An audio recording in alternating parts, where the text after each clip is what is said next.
অনেকদিন পর সেজেগুজে আজকে ভাবছি বর্মশাইয়ের সাথে একটু ঘুরতে যাব, সেই জন্য তৈরি হয়ে নিচ্ছি। যেহেতু আজকে হচ্ছে রবিবার, সেই জন্য ভাবছি যে আজকে যেতেই হবে, নাহলে রবিবার দিনকে না বেরোলে না একটু মনটা যেন ফ্রেশ হয় না। সারা সপ্তাহ অনেকটা দৌড়াদৌড়ি, মানে অনেক কিছু কাজকর্মের মধ্যে যেমনি ছেলেরও কেটে যায় তেমনি আমারও কেটে যায়। তাই জন্য আজকে ভাবছি একটু ঘুরতে না গেলে মাইন্ডটা ফ্রেশ হবে না। জন্য তিনজনে একসাথে মিলে গাড়ি করে বেরিয়ে পড়েছি একটু ঘুরতে। ঘুরতে কোথায় যাচ্ছি? আজকে যাচ্ছি হচ্ছে চন্দননগর স্ট্যান্ডে। আর অনেক দিন ধরে ভাবছিলাম যে এই গরমের মধ্যে একটু স্ট্যান্ড থেকে ঘুরে আসব, কিন্তু সময় সুযোগ কোনোটাই হয়ে উঠছিল না, যার জন্য বেরোতেও পারছিলাম না। কিন্তু ছেলের বায়নাতে অবশেষে রাজি হতে হলো। বর হচ্ছে অনেক দিন পর অফিস থেকে কাজ সেরে বাইরে থেকে বাড়ি ফিরেছে, এই জন্য অনেক দিনই প্রায় ঘরবন্দি হয়েছিলাম আমরা, যেরকম করোনার সময় হয়েছিলাম। অবশ্য কোভিডের সময় আমরা কি একেবারেই বন্দি হয়েছিলাম, কিন্তু এখন ছেলের পড়াশোনার জন্য একটু আধটু বেরোতেই লাগছে। দেখো এখন হচ্ছে গাড়িটার হাওয়াটা চেক করিয়ে নিয়েছি, যেহেতু গাড়িটা অনেক দিন ধরে প্রায় রাখাই ছিল, চালানো হয়নি, সেজন্য এত দূর যাওয়ার আগে ভাবলাম গাড়িটাকে একটু হাওয়াটা চেক করে নিয়ে তারপরে বেরোই। আর কথা বলতে বলতে দেখো চলে আসলাম চন্দননগর স্ট্যান্ডের কাছে। আর জানো তো চন্দননগর স্ট্যান্ডটা না দেখতে না ভীষণ ভালো লাগে, আমার তো ভীষণ পছন্দের জায়গা। আর আমরা মাঝে মাঝে একটু আধটু এদিকে আসার চেষ্টা করি। আর অনেক দিন ধরে ভাবছিলাম যে আসবো, বেশ কিছুদিন আসা হচ্ছিল না।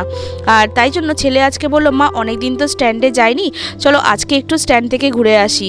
সেই জন্য ছেলের কথাটা আর ফেলতে পারলাম না, চল আমরাও তাহলে ঘুরেই আসি একসাথে। দেখবে বাচ্চারা যখন বায়না করে না, বেশ আমাদেরও বেশ আনন্দ করতে ইচ্ছা করে। আর আমার ছেলে জানো তো ক্যামেরার সামনে একদম আসতে চাইছে না। আসল কথা তোমরা জানো, ওর চুলটা আমি একদম ছোট ছোট করে কেটে দিয়েছি, যার জন্য ও একদমই আসতে চাইছে না। বলছে না আমার এই চুলে একদম ভালো লাগছে না, আর আমি সেই জন্য ক্যামেরার সামনে যাব না। আর ও এমনিই ক্যামেরার সামনে আসতে চায় না, আর এখন তো চুলটা ছোট হয়ে গেছে। দেখো এখানে কত কাচের কাপ বিক্রি হচ্ছে, ভাবছিলাম কিছু কাচের কাপ কিনবো, তারপরে দেখলাম যে না, আবার এতখানি নিয়ে যাওয়াটা অনেকটা অসুবিধা হবে, আর সব যখন আছে আর বেকার কিনে কি লাভ আছে। তারপরে এখান থেকে কিছুটা খাবার অর্ডার করে নিলাম। আবার বলতে আমরা নিয়েছিলাম হচ্ছে চাউমিন, শুনেছি যে এইখানে চাউমিনটা বেশ সুন্দর খেতে, এই জন্য আমি কোনোদিনও ট্রাই করিনি, বিকাশ ওর বন্ধুদের সাথে এসে ট্রাই করে গেছে, সেই জন্য আজকে আমরা নিলাম হচ্ছে চাউমিন, আর ছেলের নিয়েছে হচ্ছে momo.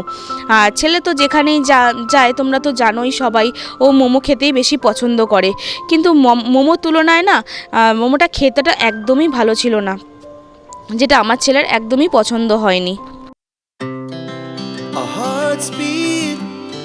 To the city streets, we began to feel the fire. We rise like আর দেখলাম চারিদিকে ফুচকার দোকান, আইসক্রিমের দোকান, সব কিছুই রয়েছে। আর দেখো চার্চটাও কি সুন্দর দেখা যাচ্ছে। আর আমরা না এখানে এসছিলাম হচ্ছে 31 আর তখন চার্চটা বন্ধ হয়ে গিয়েছিল, কেননা রাত্রির 12টার সময় এসছি, কোন জায়গায় বা খোলা থাকবে। To the city streets, we began to feel the fire. বিকাশ বলল চলো আমাদের খাবারটা অর্ডার দেওয়া ছিল, এইবার হয়তো দিয়ে দেবে, এবার গিয়ে দোকানের সামনেই দাঁড়াই। তারপরে দোকানের সামনে আসতেই দেখলাম মোমোটা প্লেটে দিয়ে দিয়েছে, আর চাউমিনটাও দিয়ে দিয়েছে। আর চাউমিনের অনেকটা কোয়ান্টিটি ছিল, যেটা আমার পক্ষে একা খাওয়া সম্ভব হচ্ছিল না, কিন্তু খাবার তো নষ্ট করতে পারবো না, বিকাশ আর আমি শেয়ার করে অনেকটা উদ্ধার হয়েছে। আর খাওয়া দাওয়া করে তারপরে সোজা চলে এসেছি একটু গঙ্গার ধারে হাওয়া খেতে। আর আজকে যেহেতু না গরমটা অতিরিক্ত ছিল, যার জন্য হাওয়াটাও অনেকটা কম চলছিল, আর গঙ্গার ধারে সেই রকম ভিড় ছিল। To the city streets, we began to feel the fire. We rise like tall buildings as the chemicals they take us higher. The night's young.